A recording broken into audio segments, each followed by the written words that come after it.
Good morning students. आज हम nationalism in Europe का लास्ट टॉपिक लेने जा रहे हैं, that is visualising the nation. कि आप नेशन को किस तरीके से विजुअल करते हो, किस तरीके से देखते हो। While it is very easy enough to represent a ruler through a portrait or a statue, but how does one go about giving a face to a nation? देखिए, जब हमने नेशनलिज्म की बात करी थी तब हमने कहा था nationalism means love for country. तो जब हम किसी रूलर को रिप्रेजेंट करते हैं तो हम किसी पोर्ट्रेट के थ्रू रिप्रेजेंट या स्टैचू के थ्रू कर सकते हैं, लेकिन क्या हम नेशन को भी किसी चीज के थ्रू रिप्रेजेंट कर सकते हैं? क्या एक नेशन को भी हम फेस दे सकते हैं? तो एक्चुअली में बेटे क्या हुआ था, 18 और 19 सेंचुरी में नेशन को पर्सोनिफाई किया गया था। पर्सोनिफिकेशन आपने इंग्लिश में पढ़ते हो ना, पर्सोनिफिकेशन क्या होता है। पर्सोनिफिकेशन जैसे मैं आपको एग्जांपल देती हूँ, जैसे ट्रीज आर डांसिंग। क्या ट्रीज कभी डांस कर सकते हैं? नहीं कर सकते, क्योंकि ट्रीज एक ह्यूमन बीइंग थोड़ी ना है। लेकिन हम यहाँ पर ट्रीज को as a human being treat कर रहे हैं और उसको पर्सोनिफाई कर रहे हैं।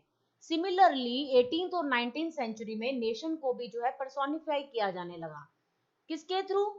एलेगोरी के थ्रू। एलेगोरी क्या होता है बेटे? एलिगोरी होता है when an abstract idea, abstract idea आप समझते हो ना, आपने इंग्लिश में पढ़ा हुआ है। कुछ ऐसा आइडिया जो शो नहीं होता, जैसे लव, ग्रीड, फ्रीडम, लिबर्टी, ये ऐसी चीजें जो आप शो नहीं कर सकते, जो ये दिखाई नहीं देती।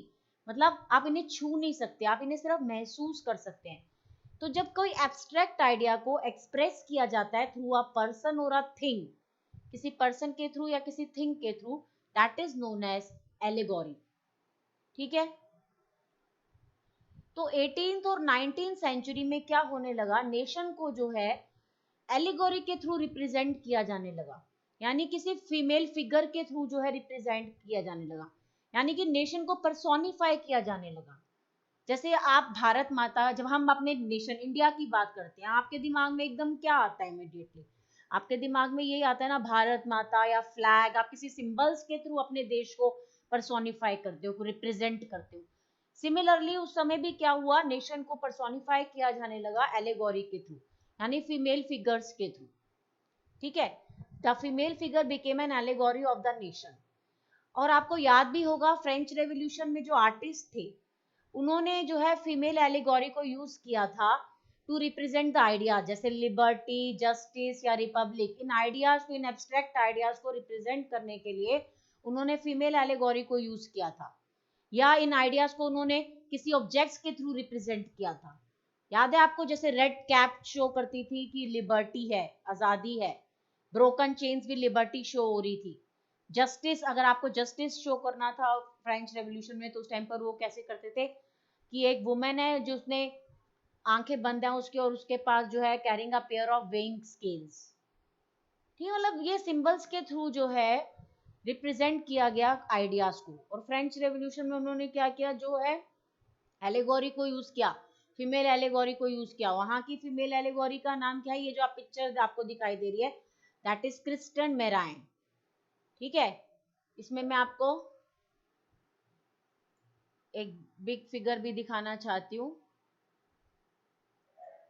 ये देखिए, ये जो है, ये क्रिस्टन मेराइन जो है, ये फीमेल एलिगोरी जो है कहाँ की है, फ्रांस की।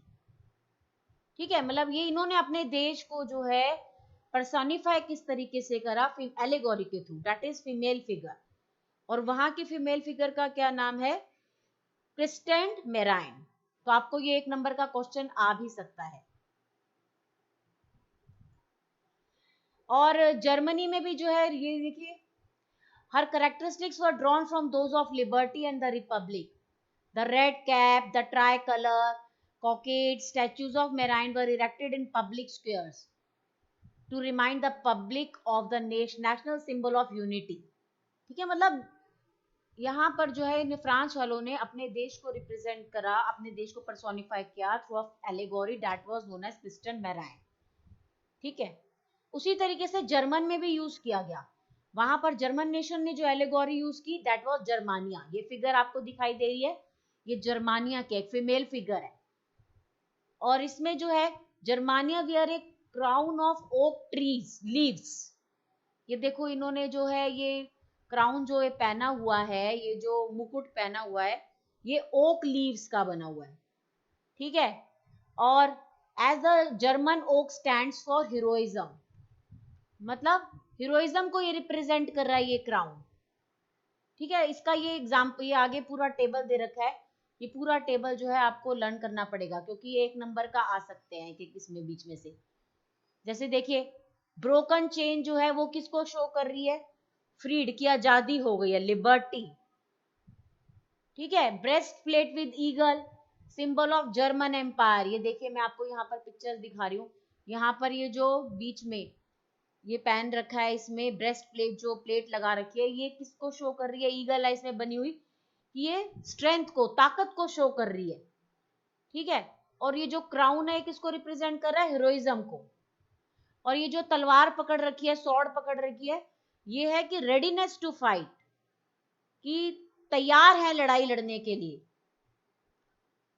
और ये जो ऑलिव ब्रांच है, एक ब्रांच आपको दिखाई दे रही है ना पेड़ की, ये ऑलिव ब्रांच है, ये है विलिंगनेस टू मेक पीस, एक मतलब कि शांति की चाह है, कि शांति मेंटेन करनी है। और ये जो आपको ये वाला फ्लैग नजर आ रहा है, that is black red and gold try colour flag. बेटा ये जो फ्लैग था ना, ये लिबरल नेशनलिस्ट ने जो 1848 में जो मूवमेंट करी थी, आपको याद हो तो, जो लिबरल नेशनलिस्ट थे, उन्होंने जब ये फ्रैंकफर्ट चले गए थे, फ्रैंकफर्ट पार्लियामेंट में, तो उनकी जो ये मूवमेंट थी उसको रिप्रेजेंट करता है ये black red and golden try colour flag, ठीक है। और रेज जो है राइजिंग सन के, ये बिगनिंग ऑफ न्यू एरा को शो करते हैं। ये सारी ये चीजें भी पड़ी हुई है यहाँ पर, ये एक 1 नंबर का आ सकता है, ये आपको लर्न करना है पूरा टेबल। ये देखिए, ये Germania guarding the Rhine river, Rhine river थी वहां की जर्मनी की, ये देखो कैसे तलवार लेकर ये प्रोटेक्ट कर रही है राइन रिवर को। अब अगला जो हमारा नेक्स्ट टॉपिक है, डेट इज नेशनलिज्म एंड एम्पायरलिज्म। ये भी बहुत इंपॉर्टेंट टॉपिक है, इसमें से सीधा बाल्कन स्टेट्स पे 5 नंबर का क्वेश्चन आता है, ठीक है। अब सबसे पहले आता है हमारा कि what do mean by nationalism, कि नेशनलिज्म से आप क्या समझते हैं। नेशनलिज्म तो हमने बार बार इस चैप्टर में कवर कर रही हूँ मैं, लव फॉर द नेशन, ठीक है, कलेक्टिव बिलोंगिंग्स, ये सब नेशनलिज्म की फीलिंग डेवलप होती है। व्हाट इज इंपेरियलिज्म, इंपेरियलिज्म क्या होता है बेटे, a policy of extending a country power and influence through colonisation, मतलब कोलोनाइजेशन मतलब कॉलोनीज बनाकर, मतलब यहाँ पर क्या है, दोनों वर्ड्स में आप थोड़ा सा कंफ्यूज मत होइए, इन दोनों को जो है रिलेट करना है हमने। इंपेरियलिज्म का मतलब होता है साम्राज्यवाद, यानी कि किसी भी कंट्री की ऐसी पॉलिसी कि वो जो है अपनी पावर को या इन्फ्लुएंस को और ज्यादा बढ़ाएगा, कैसे, थ्रू कॉलोनीज, कॉलोनाइजेशन मतलब दूसरे देशों को अपने कब्जे में कर कर, ठीक है। साम्राज्यवाद बोलते हैं इसको, इंपेरियलिज्म को, मतलब एनेक्सेशन करना, मतलब दूसरे को देशों पर कब्जा करना। एक्चुअली में क्या हो रहा था उस टाइम पर, जितनी भी पावरफुल कंट्रीज थी, जैसे कि जर्मनी हो गया, फ्रांस हो गया, इनको एक, इनमें तो एक तो नेशन स्टेट्स डेवलप हो चुकी थी, नेशनलिज्म की फीलिंग आ रही थी और नेशन स्टेट्स ये बन भी रही थी। उस जब नेशनलिज्म के थ्रू जब ये नेशन स्टेट्स बन गई, अब भाई तुम नेशन स्टेट बन गए, अब तुम सेटिस्फाइड रहो, लेकिन नहीं, इनको क्या था कि हम दूसरे देशों को अपने कब्जे में ले लें, अपने कंट्रोल में ले लें, मतलब लालच बढ़ रहा था और ये कॉलोनीज बनाने की कोशिश कर रहे थे उस टाइम पर, ठीक है। तो by the last quarter of the 19th century, nationalism no longer retained its idealistic liberal democratic sentiment of the first half of the century, but it became a narrow creed with limited ends. मतलब अब जो है, अब तुम जो है, मतलब आप नेशन स्टेट बन गए, अब आप सेटिस्फाइड रहो ना, लेकिन आपको क्या फीलिंग हो रही है कि अपने देश में दूसरे देशों को मिला लें, मतलब ये फीलिंग हो रही है कि हमारा देश जो है सुपीरियर है और हम दूसरे देशों को टॉलरेट नहीं कर पा रहे, ठीक है। मतलब जो नेशनलिस्ट ग्रुप थे, they become increasingly intolerant to each other and ever ready to go to war, मतलब इतनी ज्यादा उनमें ग्रीडीनेस हो रही थी कि वो ये चाहते थे कि हम दूसरे देशों को अपनी कॉलोनीज बना लें, बेसिकली ये था उस टाइम पर, यूरोपियन पावर्स में ये फीलिंग आ रही थी। The major European powers in turn manipulated the nationalist aspiration of the subject people in Europe to further their own imperialist aims.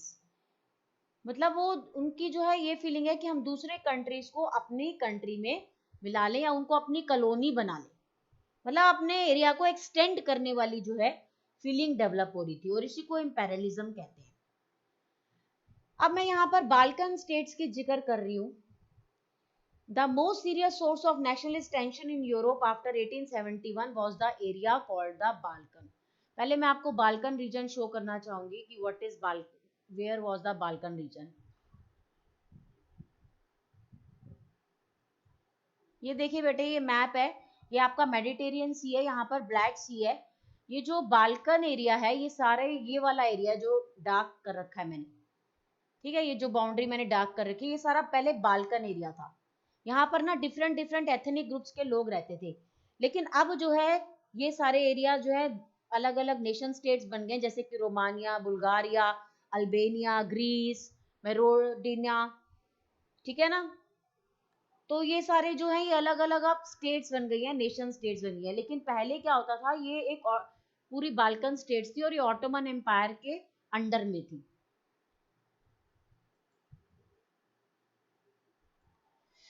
ठीक है। तो Balkan was a region of geographical and ethnic variation, यहाँ पर different different ethnic groups रहते थे, जो कि अब ये एरिया रोमानिया, बुल्गारिया जो मैंने अभी आपको बताया है। और ये इनको क्या बोला जाता था, ये आप लर्न कर लीजिएगा, एक नंबर का आ सकता है, कि इनको स्लाव्स बोला जाता था। क्या बोला जाता था? स्लाव्स। तो ये जो एरिया बाल्कन का एरिया था, that was under the Ottoman empire. Ottoman empire आपको पता है ना, जो टर्की के आसपास वाला एरिया था जहाँ इस्लामिक रूल चला करता था, वो सारा जो है ऑटोमन एम्पायर कहलाता था, ठीक है। अब यहाँ पर भी अब हर जगह जो है नेशनलिज्म की फीलिंग डेवलप हो रही है, हर कंट्री जो है वो चाह रही है कि वो एक नेशन स्टेट बनाए, अपने अपने एथनिक ग्रुप को जो है कंसंट्रेट करके एक नेशन स्टेट बनाए। तो यहाँ पर भी जो है ये नेशनलिज्म की फीलिंग जो है डेवलप हो रही है, और इनकी कोशिश हो रही है इन सारे एथनिक ग्रुप्स की कि ये डिसइंटीग्रेट हो जाए ऑटोमन एम्पायर से। All through the 19th century, the Ottoman Empire had sought to strengthen itself through modernization and internal reforms, but with very little success. ठीक है, one by one its European subject nationalities broke away from its control and declared independence. मतलब ये जितने भी ethnic groups थे, ये अब nationalism की फीलिंग इनमें भी डेवलप हो रही है, और ये इंडिपेंडेंट चाहते हैं ऑटोमन एम्पायर से, और ये सक्सीड हो भी जाते हैं और ये इंडिपेंडेंट बन जाते हैं, ठीक है। The Balkan people based their claims for independence or political rights on nationality and use history to prove that they had once been independent. Independent बन भी जाते हैं ये, लेकिन होता क्या है, वही वाली बात बताई ना, ग्रीडीनेस थी इनमें, जेलसी थी। ये जितनी भी बाल्कन स्टेट्स थी, they feel jealous of each other, और इनका मेन एम होता था कि हम ज्यादा से ज्यादा टेरिटरी को गेन कर लें। मतलब दूसरे एथनिक ग्रुप ने अगर अपना नेशन स्टेट बना लिया है, अपना स्टेट बना लिया है, तो इनका मेन एम होता था हम उसको भी ऑक्यूपाई कर लें, अपने उस एरिया को भी अपने अंडर में ला लें। तो ये आपस में लड़ते रहते थे, लेकिन इसका फायदा किसने उठाया बेटे? बिग पावर राइवलरी ने, यानी जो उस टाइम पर यूरोपियन कंट्रीज थी, जो बिग पावर थी, उन्होंने इसका फायदा उठाया। क्यों वो चाहते थे कि इन बाल्कन स्टेट्स पे कंट्रोल कर लें? उनका मेन जो था ना, वो ये रीजन था कि अगर हमने इन पे कंट्रीज पे कंट्रोल कर लिया, तो हमें ट्रेड करने में बड़ी आसानी होगी। भाई नेचुरली सी है, जैसे आप ये देखिए,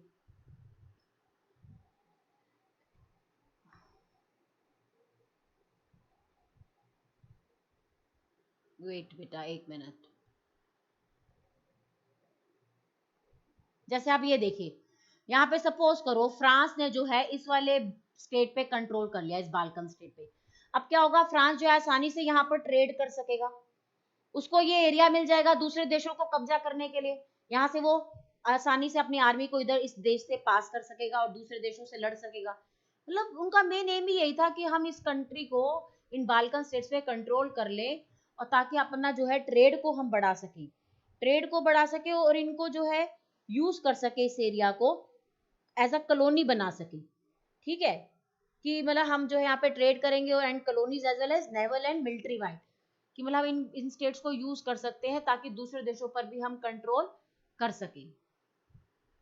ये इनका मेन एम होता था।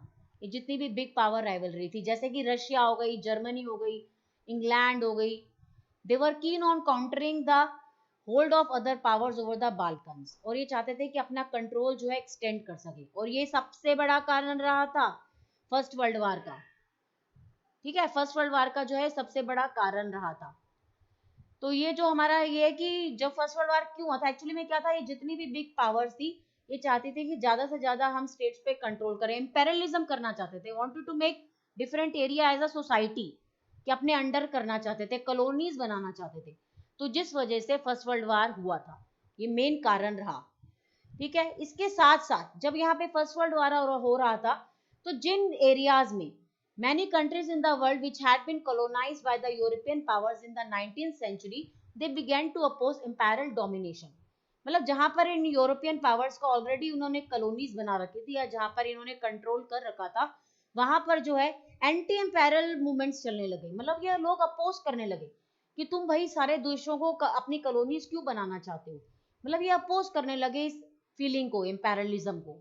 The anti-imperialism movement that developed everywhere were nationalist in the sense that they had all struggled to form independent nation state and were inspired by a sense of collective national unity। मतलब ये जितनी भी countries थी जो already colonies थी in European powers की, वहां पर एंटी एम्पायरल मूवमेंट स्टार्ट हो गया कि जो है ये तुम दूसरी देशों को अपनी कॉलोनीज मत बनाओ। एंटी एम्पायरलिज्म मूवमेंट उन्होंने स्टार्ट कर दिया, उन्होंने स्ट्रगल करना स्टार्ट कर दिया। क्या वो ये चाहते थे कि अब हमें इंडिपेंडेंट नेशन स्टेट बननी है, कि नेशन स्टेट तो हम बन गए हैं लेकिन अभी भी हम तुम्हारे अंडर हैं, तो हम अब इंडिपेंडेंट चाहते हैं, इंडिपेंडेंस हमें करो, इंडिपेंडेंट। ठीक है, तो European ideas of nationalism were nowhere replicated for people everywhere developed their own specific variety of nationalism, but the idea that societies should be organized into nation state came to be accepted as natural and universal। जो इस part का main gist है, जो इस chapter में कहा गया है, इसका आइडिया जो है नेशन स्टेट्स को डेवलप करना, कि मतलब वो जो है यूनिट, जो नेशन स्टेट जो है they are considering as a unit, जहां पर मतलब कलेक्टिव आइडेंटिटी के लोग रहते हैं। ठीक है बेटे, आज हमारा ये चैप्टर खत्म हो गया है। ये 5 नंबर का बाल्कन स्टेट्स में क्वेश्चन आता है, आपने बहुत अच्छे से एक्सप्लेन करना है, पॉइंट्स में एक्सप्लेन करना है। ओके बेटे, थैंक यू।